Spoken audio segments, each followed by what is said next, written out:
You're listening to Crazy Shit in Real Estate. You'll be amazed at all these wild but true situations that others have found themselves in.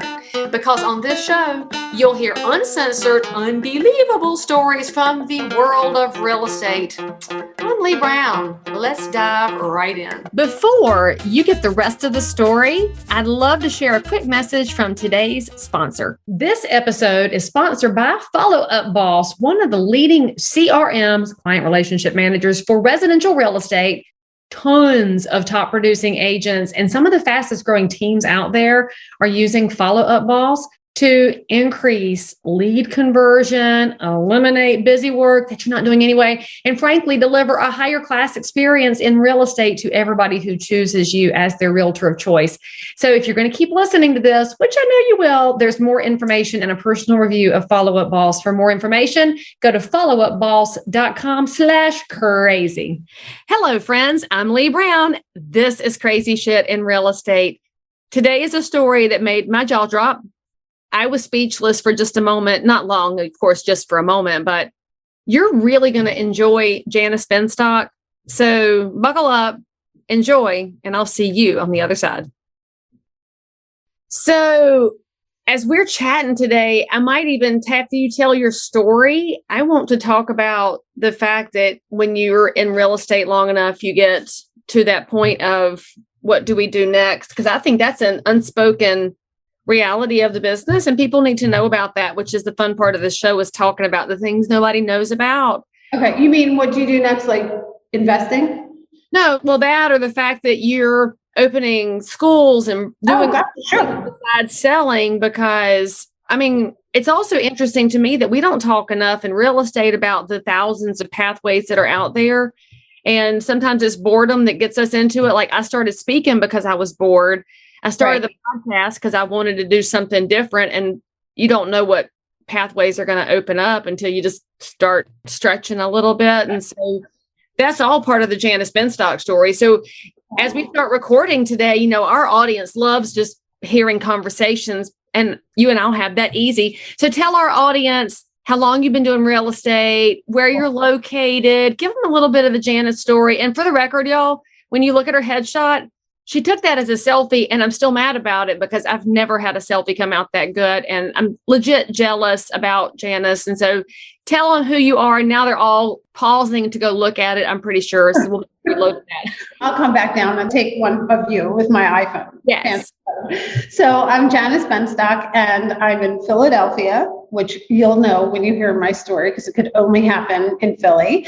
And I've been in the business 25 years. I just passed my quarter century, right? And yeah, I know, it's insane. And I have a brokerage. I got my broker's license in 2014 and opened up my own shop just because somebody challenged me, like, you could do it better. And I said, I can.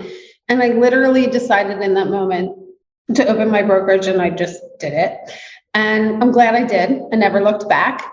And then a couple of months ago, another intuitive whim came, and I said, I'm going to open a school because I've been teaching pre-licensure and CE for the last 5 years, and I wanted to do it a little differently.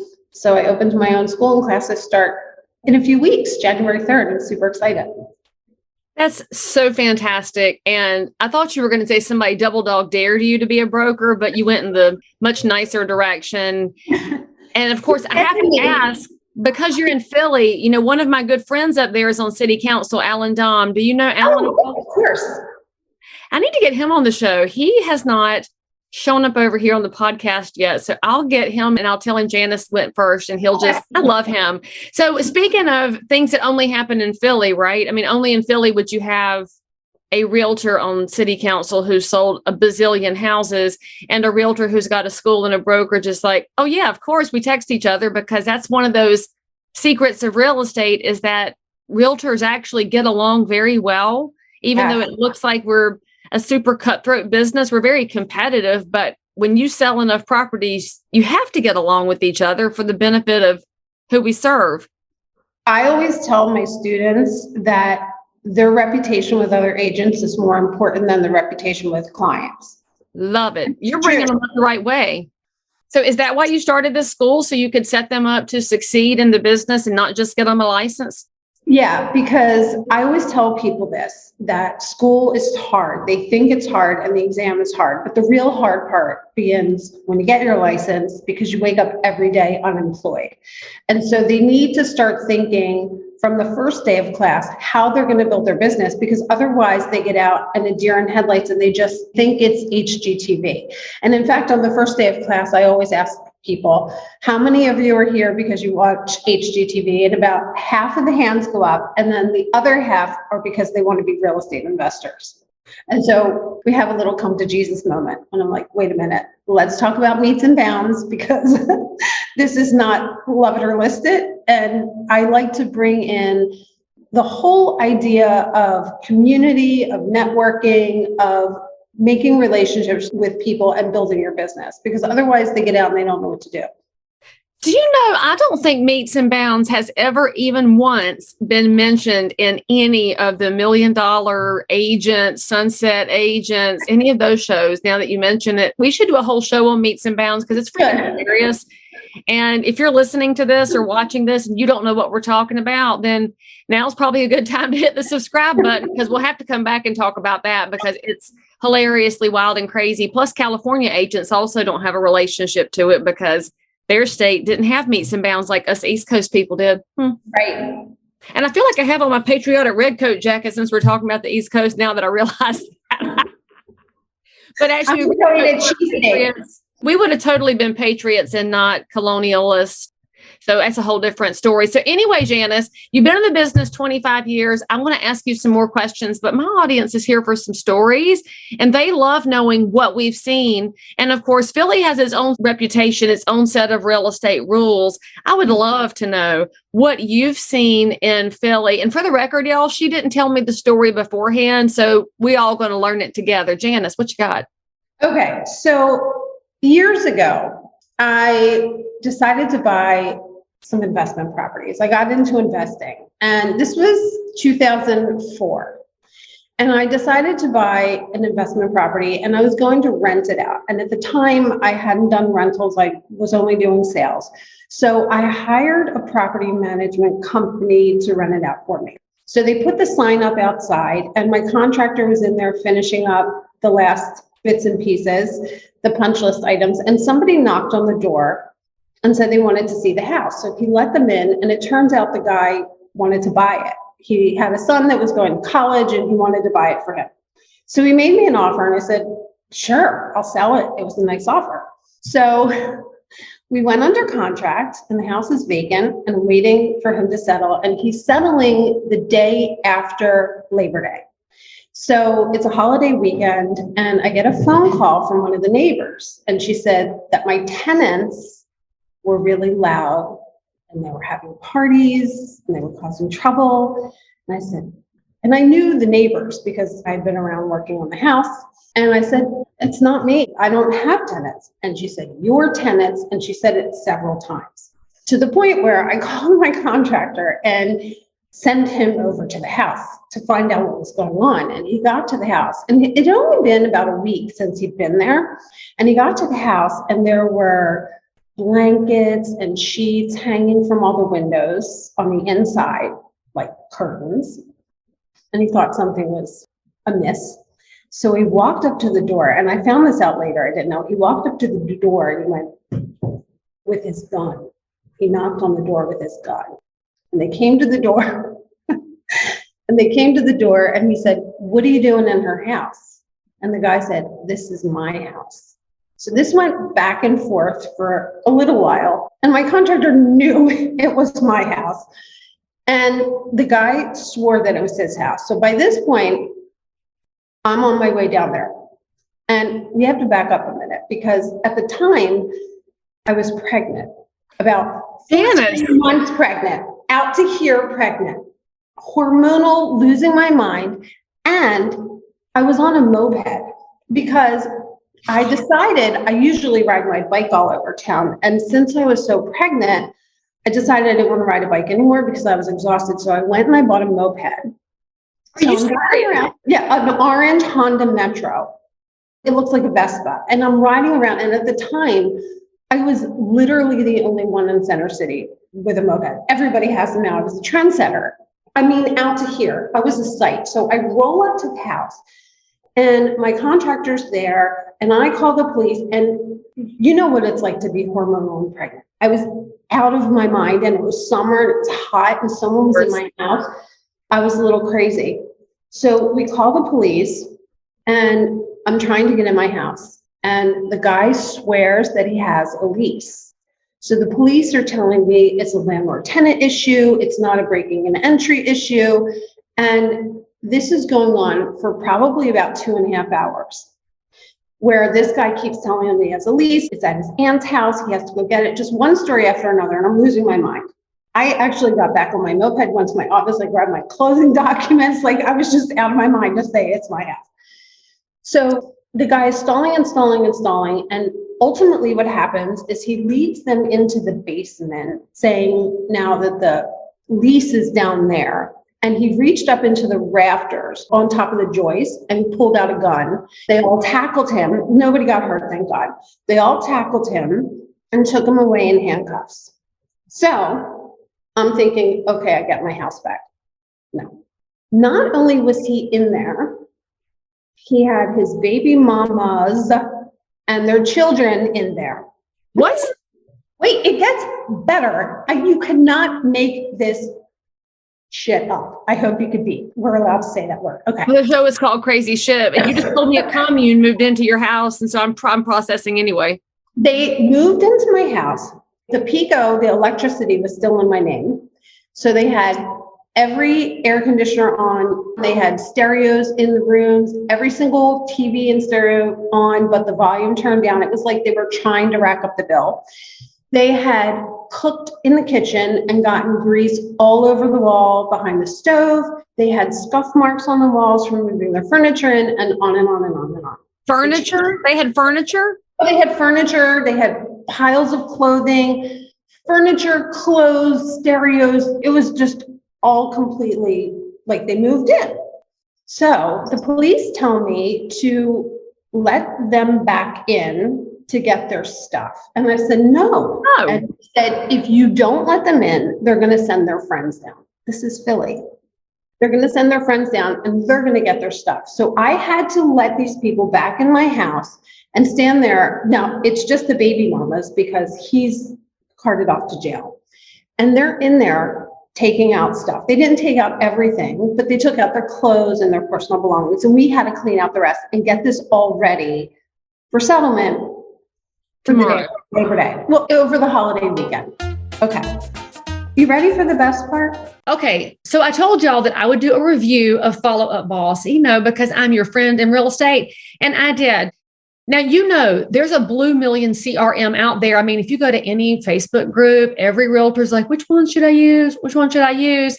And you know that these CRM, which are client relationship managers or customer relationship manager, whatever you want to call it, it's truly a system that's just designed to help you know what to do next because you're very busy and you're a multitasker in real estate. With all those different tasks and balls up in the air, you need something to help you stay on track. And that's what Follow Up Boss does. Now, when you save a name and a phone number in there, that is basically a Rolodex. Follow Up Boss is going to take the names and phone numbers and also help you know what to do next. So you can maintain these relationships with your neighbors because that's what this is about. Real estate is not about serving just prospects and clients. It's about taking great care of your neighbors' needs in real estate. And if you'll use a tool like Follow Up Boss, where they remember you, they might even call you when they're ready to buy or sell again, or when their mom and daddy do, or their best friend or their kid, and you want to be top of mind, that's what a product like Follow Up Boss will do for you. Truly, it's going to change your business when you start paying better attention to people. They don't have to know you used Follow Up Boss, but they'll totally understand that they are being heard by you. So now there's a free trial for my people because you're loved. Go to followupboss.com/crazy. No credit card is required. And frankly, because you're my people and we made an ask for you, Follow Up Boss said, yes, you get double the free trial. That's actually enough time to log in, put some pieces in it, and watch it change your business as it has for so many realtors and teams nationwide. Again, go to followupboss.com/crazy to start your free trial today. Oh my God, there's more? Oh, there's more. So I come to find out, I called the property management company and I said, what's going on? They went to go get the sign because when I put it under contract, I canceled my management. So they went to get the sign. And when they went to get the sign, the bracket was hanging, but the sign was missing. So they knocked on the door. The guy opened the door. This was a couple of days before, and they never told me. They knocked on the door. The guy opens the door, and they said, yeah, do you have our sign? And he said, oh, yeah, it's over here. And he grabs the sign, and he gives it to them. And he said, are you the ones that take care of this property? And the guy said, yes. So he said, can you fix that window? It is the back window that he broke into to come in my house and change the locks. Oh. I'm not kidding. And so they never called and told me. I find all this out afterwards. I end up, the guy shows up, or I'm sorry, he was in jail and then they let him out on bail. And I got a letter in the mail, a subpoena to go witness because he was going to court. So I show up, he jumped bail, he never showed up. So I still have a judgment, a default judgment against him, which I'll never, ever, ever see. But here I come to find out from the police when I showed up for court. The guy worked at the U-Haul, which was about 6 blocks away from the U-Haul, and they had self-storage. He broke into people's storage lockers and stole their furniture and all their stereos and all their stuff, broke into my house, moved all the stolen goods in there and squatted until they took him away. Yep.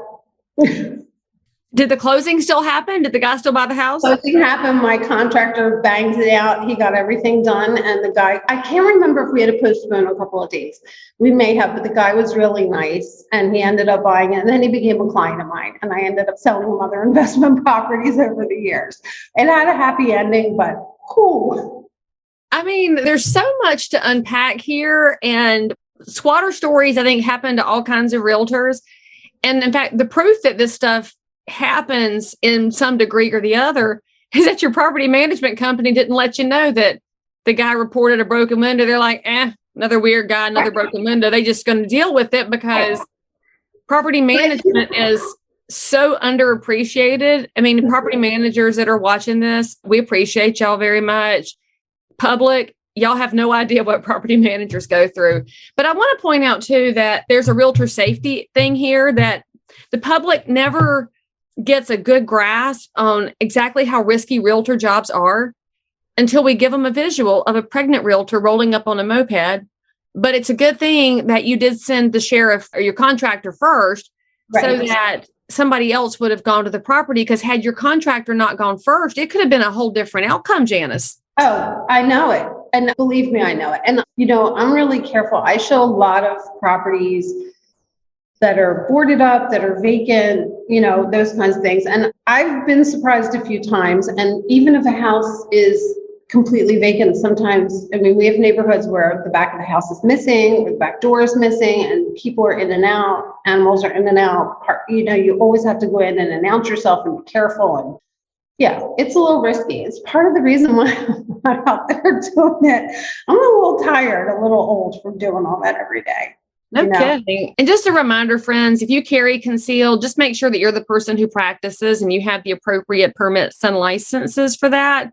Because a guy like that, if you were the one that had the gun in your hand and he went after his, if you're not trained, you won't know what to do. So just be really smart as you're out there conducting real estate. Or if you're the consumer, this is also why you don't walk in a house when the guy says, oh, I've got the stuff in the basement. Come on, man. That's like Silence of the Lambs. Right.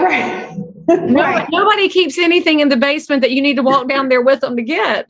No, I don't do basements unless I know the people. Unless it's my longtime client, I don't do basements. Yeah, and even then, it's you walk behind them, not in front of them. Yeah. Mm-mm. Oh my gosh, HGTV is never going to touch this story, Janis, because they don't know what squatters are, much less the meat and downs.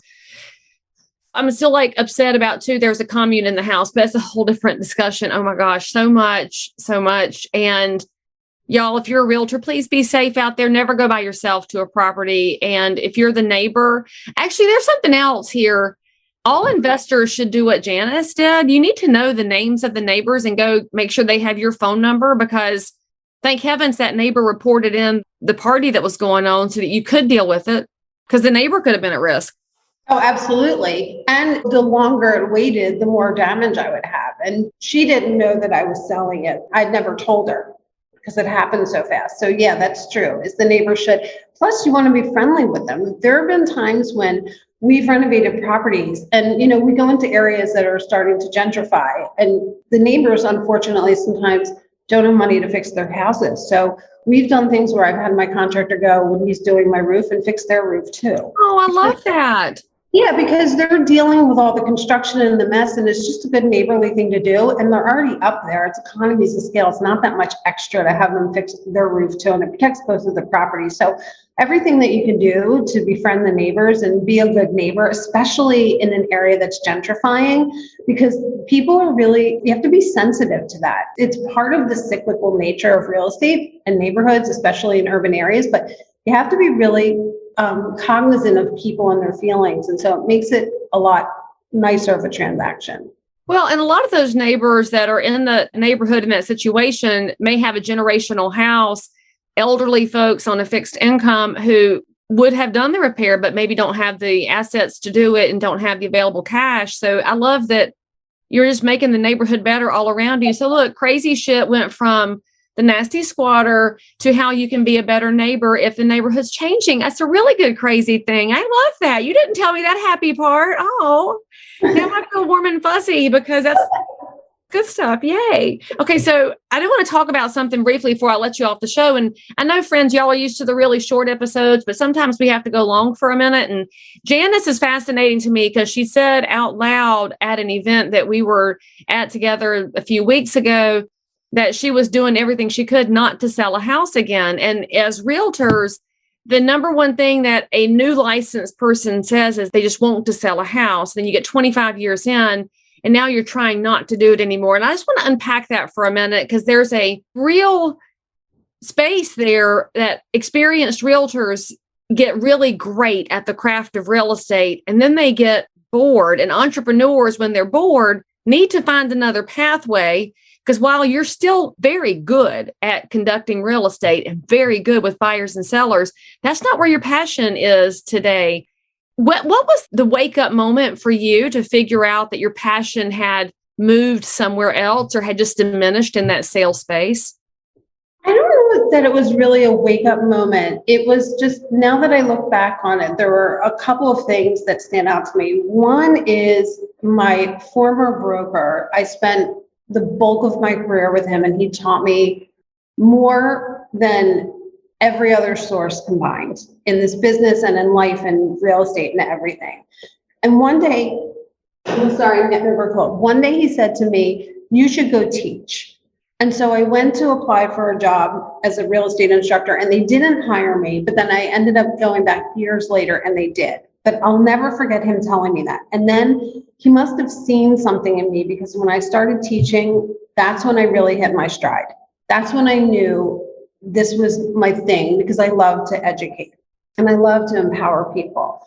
So there was that. And then when I started teaching, the woman who I replaced, she was retiring. And one of the things she said to her students when I was sitting in on class is, the minute you get into this business, make sure you have a plan on how to get out. And I said, oh my God, I need a plan to get out. Not that I have to get out, right, but when I want to get out. And so the teaching sort of just took on a life of its own. And the brokerage kind of was a double dare. I was sitting in an office and I got off the phone with the main office. I was sitting in like a branch office, and I just out loud said, I don't like the way they treated my client.